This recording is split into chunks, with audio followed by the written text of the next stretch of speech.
और दोस्तों अभी हम लोग हैं बरही के कोनार में। इस जगह में हम लोगों की गाड़ी दुर्घटनाग्रस्त हो चुकी है।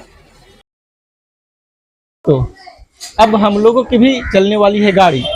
जी हाँ, महाकुंभ की है हम लोगों की तैयारी। तो बने रहें हम लोगों के साथ। हम लोग चलते हैं प्रयागराज आज।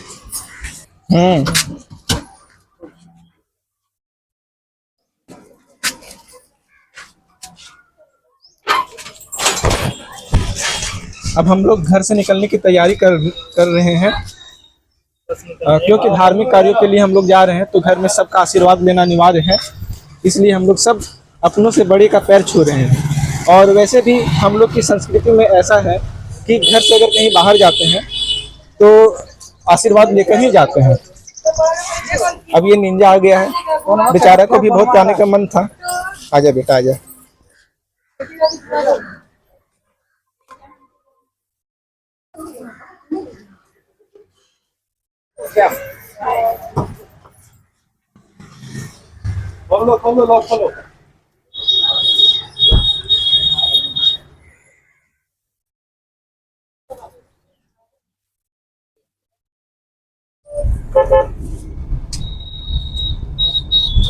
हम लोग अब घर से निकल चुके हैं।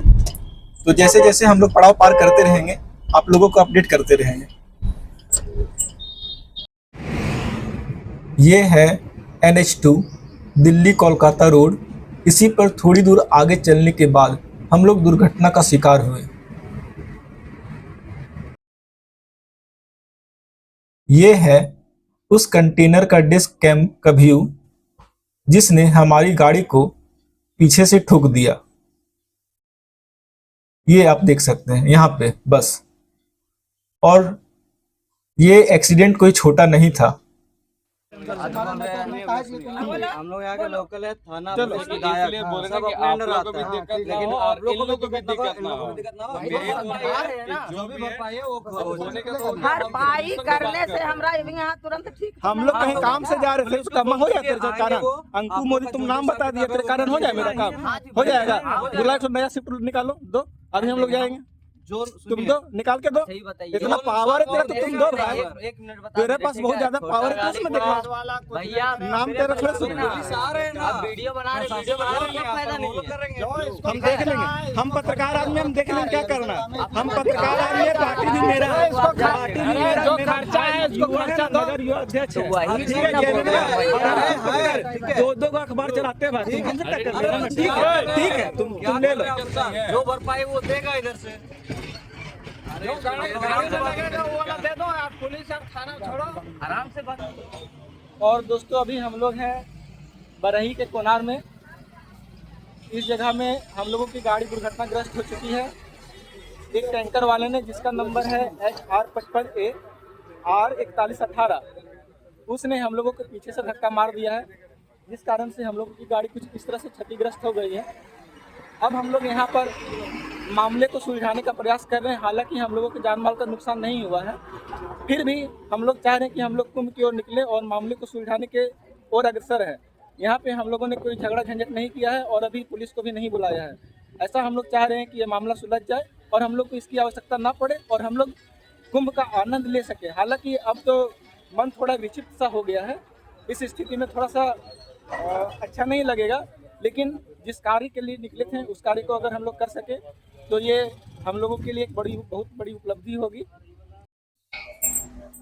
दोस्तों अभी हम लोग हैं सूरजपुर सर्विस स्टेशन में। ये एक पेट्रोल पंप है। क्योंकि हम लोगों की गाड़ी क्षतिग्रस्त हो गई थी, इसीलिए इसको यहाँ पे लाके थोड़ा मरम्मती कर दे रहे ताकि गाड़ी आगे जा सके। ये वो ट्रक है जिससे कि हम लोग की गाड़ी दुर्घटनाग्रस्त हुई थी, इसे भी जब्त कर लिया गया है। JMM पार्टी के नेता आशीन जी के मदद से हम लोगों ने ये सब कर पाया कि अगले गाड़ी को जब्त कर लिया है। अब जब तक ये गाड़ी नुकसान का मुआवजा यानी कि कंपनसेशन नहीं देती है, तब तक ये गाड़ी यहीं पे खड़ी रहेगी। और अगर उसके बाद भी डिले होता है तो ये गाड़ी सीधा थाना जाएगी। हेलो दोस्तों, हम लोग का प्रयागराज जाना तो कैंसिल हो गया। लौटने के क्रम में हम लोग यहाँ पे एक बहुत ही चर्चित है सूरज कुंड, जो कि बरकट्टा में ही स्थित है। तो उस पेट्रोल पंप से निकलने के बाद हम लोग बरकट्टा में आ गए और यहाँ पे जो जलधारा निकल रही है वो काफ़ी गर्म है। जो मुख्य स्रोत है वो इतना गर्म है कि उनका भी जो पूजा की है हम लोग, ऐसा लगता है कि जैसे हाथ जल जाएगा। हालांकि जो भी मान्यता हो, लेकिन ये तो पता है, ये तो बात तय है कि इस कुंड में नहाने से कहीं ना कहीं शारीरिक रूप से फायदा होगा। इसके पास में ही ब्रह्मा कुंड और राम कुंड भी स्थित है। हाँ, वो हम ले लिए हैं। ये भाप इतना शायद अगर कैमरे में कैप्चर हो पा रहा होगा तो आप ये भाप देख सकते हैं, ये इसी कुंड से उठ रहा है।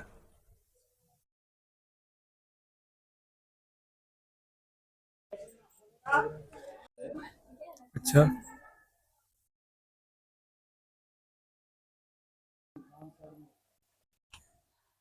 ये है गर्म जल का मुख्य स्रोत। ये वो कुंड है जिससे पानी आगे जाती है और एक आगे स्विमिंग पूल टाइप का है, वहां पे लोग स्नान करते हैं।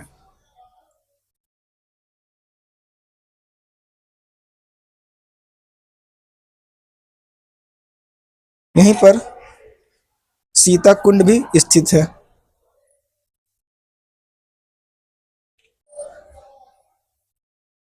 अब हम लोग मंदिर में हैं, क्योंकि भगवान की ही कृपा से हम लोग अभी जिंदा हैं। तो खैर की पास में ही मंदिर है और सूर्य कुंड है, जो कि आभार जताने के लिए हम लोग यहाँ पे आ गए। बाबा भोलेनाथ और हम लोगों के आराध्य बाबा भोलेनाथ, जिनकी कृपा से हम लोगों के ऊपर लगातार है। इन्हीं की ये माता जी का यहाँ पे शिव परिवार है। कैमरे में कुछ अगर कैप्चर हो पा रहा होगा क्योंकि अंधार है, तो आप देख सकते हैं। यह शिवलिंग है।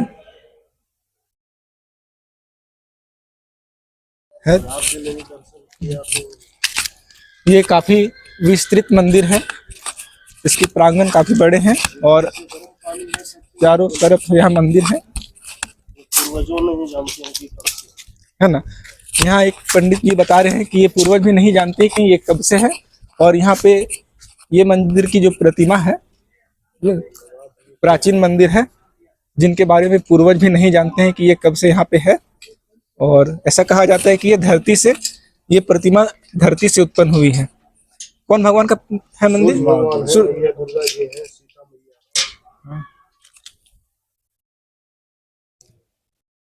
यहाँ पे सभी देवी देवताओं की प्रतिमा है।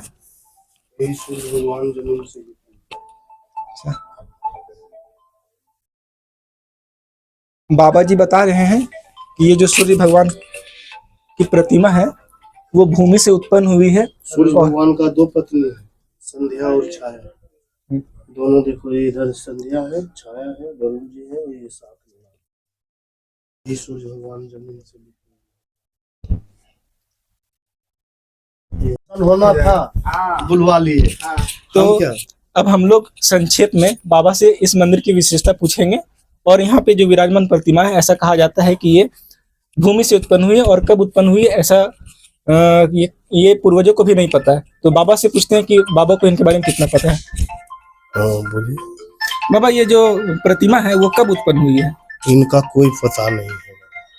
ये जब से यहाँ गर्म पानी है तब से ये मंदिर है। अच्छा, ये पहले जितने प्रतिमा है सब नीचे दबे हुए थे। इसके ऊपर पेड़ था बरगद का, और बरगद उम्र के कारण गिर पड़े और सब प्रतिमा दिखाने लगे। अच्छा, उसके बाद पूर्वजों ने हम लोग का देखा और इनकी घेरावा करके सबको स्थान दिया और पूजा पाठ उसी दिन से। तो ऐसा है कि मंदिर का प्रांगण बहुत बड़ा है, तो यहाँ पे मेला का भी आयोजन होता होगा। तो मेला कब आयोजन किया जाता है? 14 तारीख से और आपका 30 तारीख तक, यानी कि आगामी 14 मार्च से 30 मार्च ना जनवरी 14 जनवरी खत्म हो गया बाबा, तो फरवरी मेला अभी खत्म हुआ तो देखो तो पूरा अच्छा। मेला में वही तो जनवरी में हुआ था। हाँ। यानी कि विगत हम लोग 1 महीना लेट से पहुंचे यहाँ पे। विगत महीने यानी कि जनवरी में 14 से 30 तारीख तक यहाँ पर मेला का आयोजन हुआ था, जिस मेले में हम लोग शरीक ना होकर उस मेले से चूक गए हैं। बहुत लोग यहाँ आते हैं, इतना भीड़ बाबा, इतना बोल भी नहीं पाएंगे बाबा उस समय। हाँ वो उस वक्त की बात और है। और नहीं इतना खड़ा रहने देंगे, इधर धक्का मुक्की, इधर उधर नाचते रहना होगा। तो यानी कि ये हम लोग मन्नत उन्नत के लिए है माता जी, यहाँ मैया का जोत जलाया जाता है उनके नाम से, और उनके नाम से ये वस्त्र उसको बांधा जाता है। तो यानी कि हम लोग खुशकिस्मत है जो कि तो वही दुर्घटनाग्रस्त होने के आप बाद भी इस लोग मंदिर के भक्त थोड़े दर्शन आते कर हैं, पाए। भक्त के नाम से ले लेते हैं, हम लोग जला देते हैं, अच्छा हो जाता है। तो उस समय आपका आए पूजा पाठ करने के लिए तो दर दक्षिणा लेते हैं जैसा। क्योंकि मैं धार्मिक आदमी हूँ इसलिए जल्दी से कुछ बाबा का अपना है आशीर्वाद तो ले हाथ लेता में हूँ। दक्षिणा है, घी जलता है।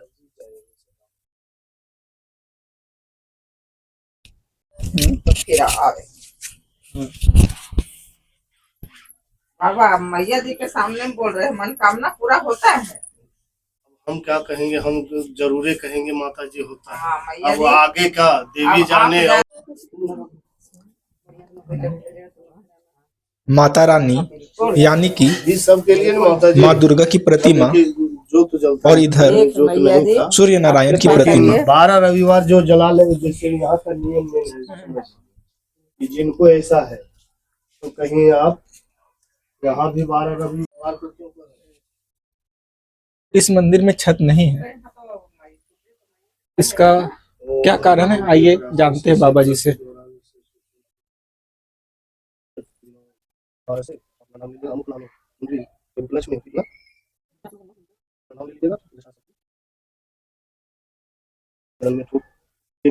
भैया से अपना भी विनती कीजिए, हम क्या कर पाएंगे, हम करना धरता वो है, हम लोग एक रास्ता बताएंगे। अच्छा बाबा जी, इस मंदिर में छत नहीं है, इसका कुछ कारण? ये आज तक लोग कितने भक्त आए कह के गए, लेकिन फिर आज तक बना नहीं। अच्छा, मेरा रहते हुए कई भक्त आए कि बाबा बना देंगे, काम हो जाता है, फिर आके कहते हैं कि बाबा हमसे घी जला दो, इनका कपड़ा बदल दो, आप भोजन के लिए 1 महीना बनाता है। तो मतलब देवी देवता का इच्छा नहीं, हाँ, या तो हाँ, किसी का हाथ का हाँ, यश लगना है, हाँ। उस व्यक्ति पहुँच नहीं रहा है। कुछ तो देवी देवताओं हाँ, में हाँ, ये भी है, ये नहीं कह सकते हैं माता जी कि हम ही हाँ, महान है। नहीं इनके देवी आगे देवता कोई की मर्जी महान कुछ भी कर सकते इनके हैं। मर्जी के बगैर कुछ भी नहीं होता। पैसा देने से नहीं होगा, उनकी भक्ति दिखाने से हाँ, होता है। ठीक है बाबा। तो बाबा का कहना है साफ शब्दों में अगर कहे तो कि शायद यहाँ पे अभी भगवान की इच्छा नहीं है कि वो अपने ऊपर छत ले। एक ऐसा मंदिर है शंकर जी का जहाँ पे छत कभी नहीं होता है, जब लगाने की भी कोशिश की गई है पर वो लगा नहीं है।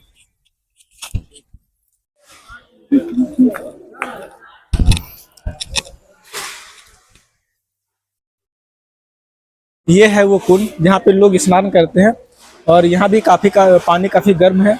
भाप जो उठ रहा है साफ देखा जा सकता है। कैमरे में भी कैप्चर हो रहा होगा कि नहीं ये तो नहीं कहा जा सकता है, लेकिन हाँ पानी काफी गर्म है और ऐसा लग रहा है जैसे कि अभी अभी से गर्म किया गया हो। और इस तरह ये हमेशा रहता है, तो सोचिए एक तरह से आश्चर्य करने का ही बात है कि ये जल धारा कहाँ से निकल रही किसी को पता नहीं, और मैं यहाँ खड़ा हूँ तो पैर जलने लगा है। अब इसमें लोग नहाते कैसे हैं इसके बारे में तो लोगों से ही पूछना पड़ेगा।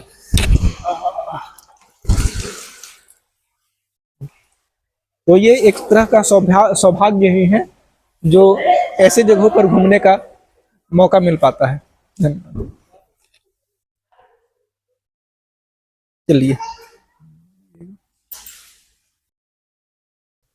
हालांकि हम लोग महाकुंभ तो नहीं जा पाए, लेकिन सूर्य कुंड का दर्शन कर पाए। कुछ बुद्धिजीवी लोग कहते हैं कि भगवान नहीं होते हैं, अगर होते तो फिर कुंभ में इतनी सारी दुर्घटनाएं नहीं होती। पर यह भगवान का ही इशारा था कि हम लोग कुंभ नहीं जाएं, क्योंकि इतने बड़े हादसे के बाद हम लोगों को एक खरोच तक नहीं आई और भगवान का संकेत मानते हुए हम लोग घर की ओर वापस चल दिए। हर हर महादेव।